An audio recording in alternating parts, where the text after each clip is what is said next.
Right, Darwin S is sitting at 28 degrees while Melbourne S already hit 34. Yeah, you heard that right. Is your area about to cop the worst of this heat surge that is spreading across 5 states? The Bureau of Meteorology has severe weather warnings active for parts of New South Wales, Victoria and South Australia, with over 8 million people potentially affected by extreme fire danger conditions. I am breaking down exactly when this hits your location, which areas are in the firing line, and what tomorrow's model updates might change. Chuck your location in the comments right now, and I'll get you a personalised forecast for tomorrow's video. Sydney, you're already looking at 36 degrees today, pushing 38 tomorrow, with the weekend possibly hitting 40. Melbourne, 34 now, climbing to 37 by Thursday. Back to 29 Saturday. Brisbane, you've got 32 currently, staying around 33 through to Friday, then easing to 28. Perth, 29 today, steady at 30 through the week. Adelaide, already 35. Tomorrow could crack 39, then a cool change brings you back to 26 Friday. Hobart, 28 today, which is unusually warm, dropping to 23 midweek. Canberra, you are at 33, heading for 37 tomorrow, then a sharp drop to 22 by Saturday. Now, here's the thing with this heat event. We are not just talking about uncomfortable temperatures. The Access R model is showing a massive heat trough building across the interior, dragging hot northwesterly winds right down into southeastern Australia. The European model agrees on the broad pattern, but there is a critical difference in timing for when that southerly change arrives. Access reckons Friday afternoon for Adelaide, but ECMWF is suggesting late Friday night. That 6-hour window changes everything for fire danger ratings and whether Adelaide cops a day of catastrophic conditions or just gets through with extreme. Total fire ban is already declared for tomorrow across the Mallee and Wimmera districts in Victoria, with South Australia likely to follow. The fire danger ratings are pushing into extreme territory, potentially catastrophic for parts of the Adelaide Hills and Yorke Peninsula. If you in these regions, now the time to check your bushfire plan. This is serious.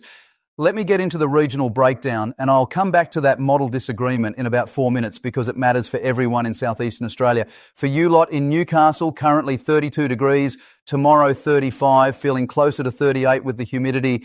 Wollongong 33 now, 36 tomorrow. Coastal sea breeze might give you some relief late afternoon. Coffs Harbour, you are sitting prettier at 29, only nudging 31 midweek. Wagga Wagga, it's already 37, and you are looking at 40 tomorrow, possibly 42 Thursday. Dubbo, 36 today, 39 tomorrow. Heat persists through Friday. Geelong at 32, climbing to 35 tomorrow. Ballarat, 29 currently, 33 midweek. Bendigo S already at 36, pushing 39 tomorrow. Shepparton, you are copping 38 today, could see 41 tomorrow. Gold Coast, 31 degrees, nice sea breeze, keeping you comfortable, staying around 32 all week. Sunshine Coast, 30, maybe 32 Thursday, nothing dramatic. Townsville, it's a different story up there. You've got your typical wet season pattern, 32 with afternoon storms. Same deal through the weekend. Cairns, 31, storm chance daily. That is just January in far north Queensland. Toowoomba, 31 now, 33 midweek. You'll feel that westerly wind bringing the heat up from the plains. Bunbury, 27 degrees, steady around 28 through the week. Geraldton, 31, maybe 33 Thursday. Kalgoorlie, you are already at 39, staying hot through the weekend, 41 possible Thursday. Broome, wet season continues, 33 with storm potential every afternoon. Mount Gambier, 30 degrees, jumping to 34 tomorrow. Then that cool change Friday drops you to 20.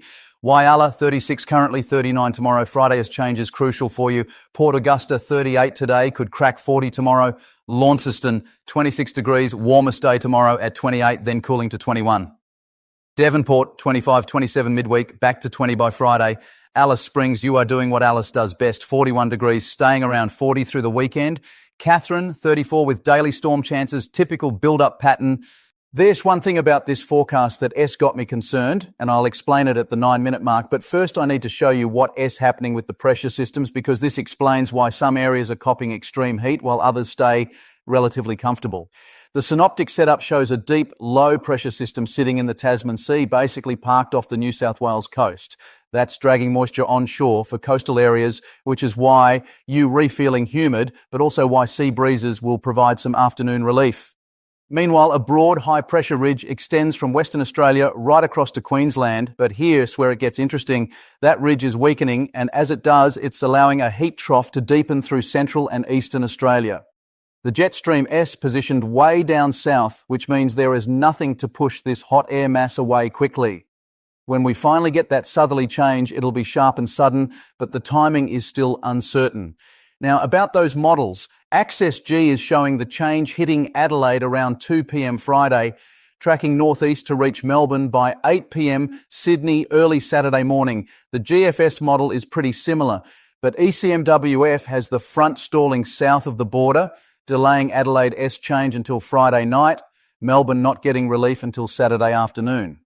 This 100-kilometre difference in the front S track changes everything for fire danger timing and whether we're looking at one catastrophic day or two extreme days across South Australia.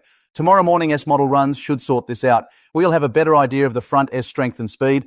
Check back tomorrow because this timing is critical for anyone with plans in southeastern Australia this weekend. Right, let me address something I am seeing in the comments from yesterday's video.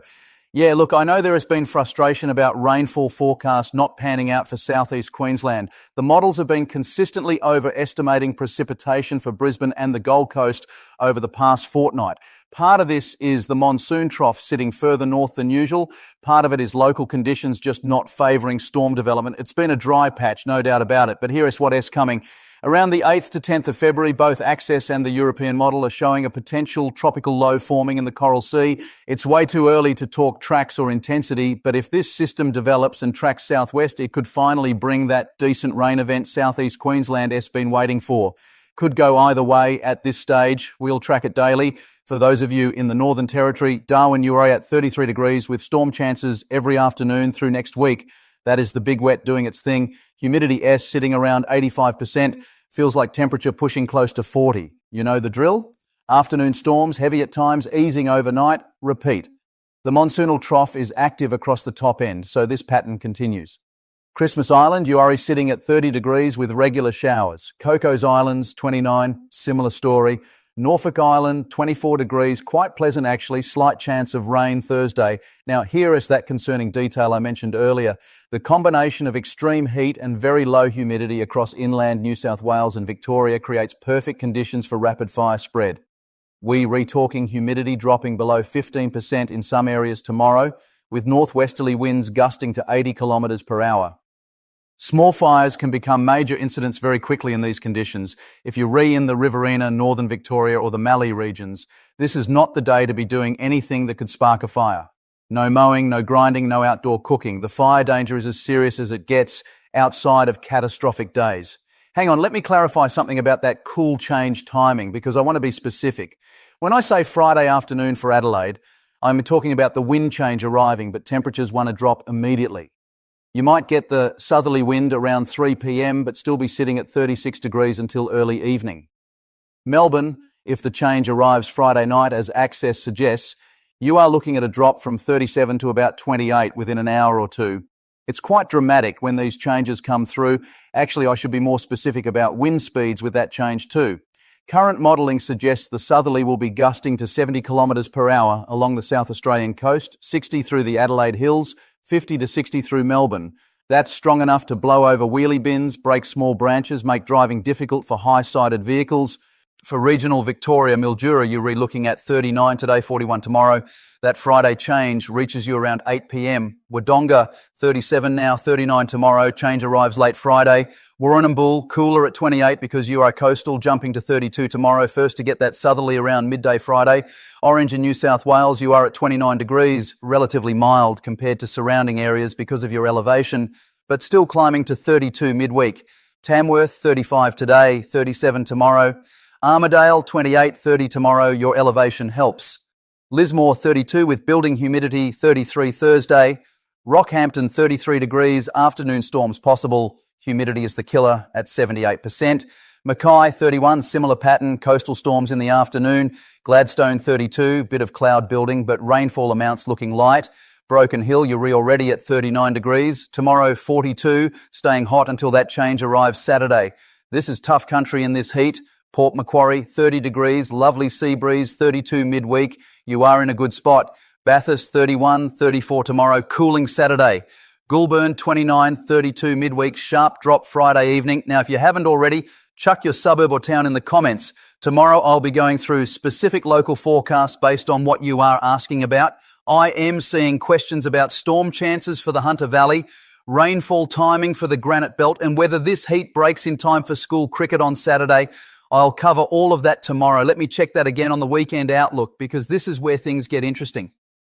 That cold front doesn't just bring a temperature drop, it also triggers showers and possible thunderstorms along and ahead of the change. Melbourne, you could see 10 to 20 millimetres Friday night into Saturday morning. Adelaide, possibly 5 to 15 millimetres Friday evening. It's not drought-breaking rain, but it'll settle the dust and reduce fire danger significantly. Sydney, your weekend S looking mixed. Saturday starts warm around 32, then a late southerly change brings showers, possibly a storm. Temperatures dropping to 24 Sunday. Not ideal beach weather Sunday, bit of a rough trot for the coast after this warm week. Brisbane and the Gold Coast, you are looking at partly cloudy conditions, 30 to 32 Saturday and Sunday. Just slight storm chances, nothing significant in terms of rainfall. That potential tropical system I mentioned earlier, that S still a week away, so enjoy the stable weather while you've got it. Perth, your weekend S, pretty straightforward. Saturday 29, Sunday 30, sea breeze doing its thing. That Fremantle doctor keeping the coast comfortable in the afternoons. Hobart, Saturday S, looking at 22 degrees with showers. Sunday clearing to 20 degrees, quite pleasant actually. Canberra, Saturday starts at 30, quick drop to 18 by afternoon when the change hits. Sunday recovering to 23. For fire danger specifically, tomorrow S ratings South Australia, catastrophic possible for Adelaide Hills, Yorke Peninsula, mid-north. Victoria, extreme for Mallee, Wimmera, Northern Country. New South Wales, extreme for Riverina, lower central West Plains. These ratings could change with tonight's S assessment, but that S, what we were looking at currently, the jet stream positioning is crucial here. It S tracking around 45 degrees south, which is quite far south for this time of year. That S allowing subtropical air to flood down across southeastern Australia with nothing to block it. When the jet finally amplifies and swings north, that S when we get the front and the change. The timing of that amplification is what the models are still working out. Bit of a mixed bag for coastal New South Wales with this pattern. You've got onshore flow keeping temperatures slightly lower than inland, but it's also pumping humidity, so it feels like temperatures are pushing high 30s, even when the actual temperature is 32 or 33. Newcastle, Wollongong, you know what I'm talking about. That sticky, uncomfortable heat that makes sleeping difficult. There is still a bit of uncertainty around whether any locations might see severe thunderstorms ahead of Friday's change. The ingredients are there, moisture and instability, but wind shear is marginal. Access is hinting at isolated severe storms for Western Victoria Friday afternoon, but confidence is low. We'll have a better idea tomorrow.